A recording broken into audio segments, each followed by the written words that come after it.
If a man rapes a woman, he has to give her father 40 shekels of gold, and he must marry her immediately, and they must not ever get divorced. That's basically what it says in a nutshell. That was the stuff. That's the way they did stuff at that time. What else they was gonna do? You just degraded someone and humiliate them, if not give them some horrible disease, and plus impregnate them against their will. I don't know, maybe you can actually stone them to death instead of just immediately blaming the women. That's to protect the woman, because by making him marry her, now he has to provide for her for the rest of his life, whether he wants to or not. Do I have to read it? What? Deuteronomy 22 through 8 through 29. If a man is caught in the act of raping a young woman who is not engaged, he must pay 50 pieces of silver. Oh wow, first time I read it, it said 40. He must pay 50 pieces of silver to her father. Then he must marry the young woman because he has violated her, and he will never be allowed to divorce her. So I don't see what's so wrong with that. Everyone gets good. The dad gets some money. The woman gets, she gets to go somewhere and live and gets taken care of. The guy who raped and humiliated her, like you just said, now he has to basically provide for her and put a roof over her head for the rest of his life. So now he's responsible for her. Okay, random theist person, do you honestly think that that he would basically provide for her instead of just going home every day, slapping her, and basically raping her some more? How do you know he's doing that? Are you there? Were you there to know that he was doing the right thing, random theist person?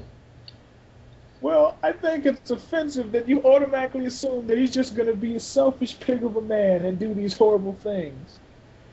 He was being a selfish pig of a man when he raped her in the first place.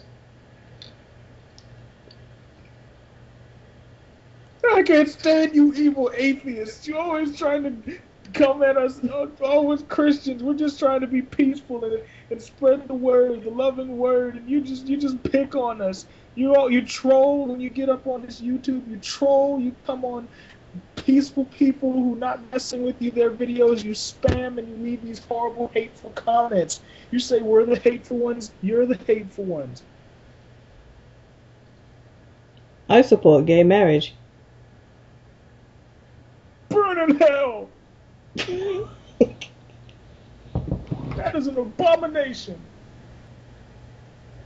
Alright. So what do you think about this? My brain is so lost and it's super stupid, I forgot where we were in the story. After I said this, she said, where does it say this at? I told her in the Bible. She's like, the Bible? I'm like, yes, the Bible. The Holy Bible? Yes, the Holy Bible. Not the other one, no. So you just know the unreleased, just the director's cut version. So you know what this pile of stupid did.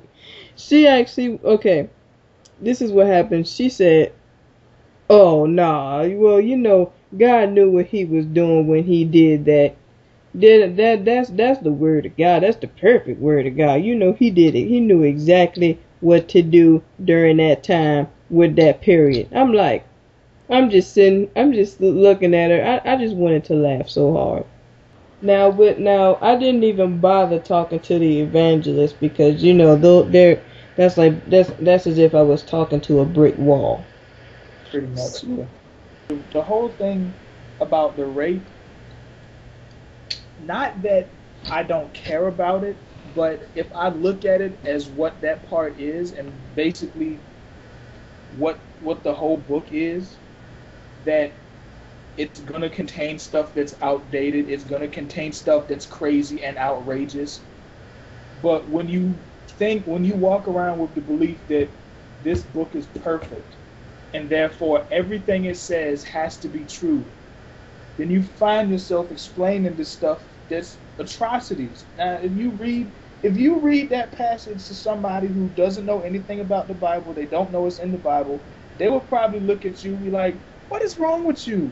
You would make a rape victim marry the rapist, and that's his punishment, to marry the rape victim? What kind of mess is that? That's cruel and inhumane.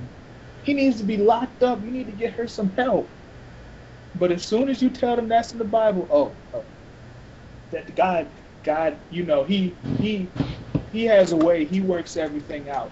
He, we don't know the reasons why God says some of the stuff he says, but there's a reason behind it. He knew what he was doing, which is basically code for, yeah, I know this is crazy, but I can't think of no better answer, so just go with it.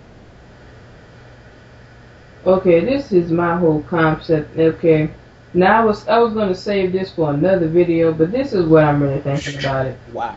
I really, ever since I basically just stopped, I just stopped and made the change in a way. I read it more. I read this book more than ever than I ever did going to church. Wow. I read it cover to cover. And you know what? What? He basically has, it's just like if I was reading the Odyssey.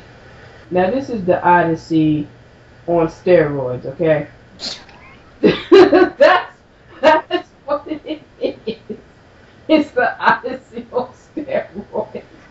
It's not written by one. It was written by 40 different authors. And all of them were guys. It's not the majority. I'd never heard of a whole book in the Bible written by a woman. I highly doubt you would find one. I honestly don't think there was one. Wait, wasn't there a book of Ruth or something like that? That's the book of Ruth, but it won't written by Ruth. Okay. A story about a woman, but written by a guy.